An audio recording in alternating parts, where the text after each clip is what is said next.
কলকাতায় প্রথম বিরিয়ানি খাওয়া দাদা বৌদি, তাও আবার কলা পাতায়। একটা বিরিয়ানি একাই শেষ করে দিয়েছিলাম, এতই ভালো লেগেছিল এর সাথে। তবে এখন বিরিয়ানিটা নিজেই বানাই, আর এই বিরিয়ানির সাথে অন্য কোনো বিরিয়ানির নাম জড়াবো না, ঝিলের রান্নাঘর স্পেশালি বলতে পারো।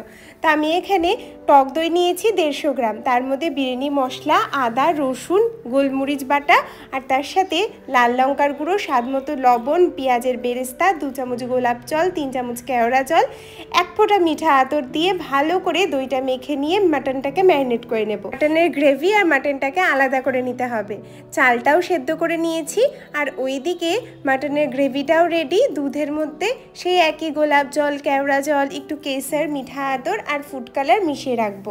এইবার চওড়া কোনো পাত্রের মধ্যে প্রথমে ঘি ব্রাশ করে নিয়ে বেশ খানিকটা তেজপাতা দিয়ে উপরে মাটন, থরে থরে আলু, দুধের গুঁড়ো, পেঁয়াজের বেরেস্তা, মাটনের সম্পূর্ণ গ্রেভি, উপরে চাল, আর তার সাথে বিরিয়ানি মশলা আর একটু দুধের গুঁড়ো আর বেশ খানিকটা গাওয়া ঘি দিয়ে দমে দেবো আধ ঘন্টা।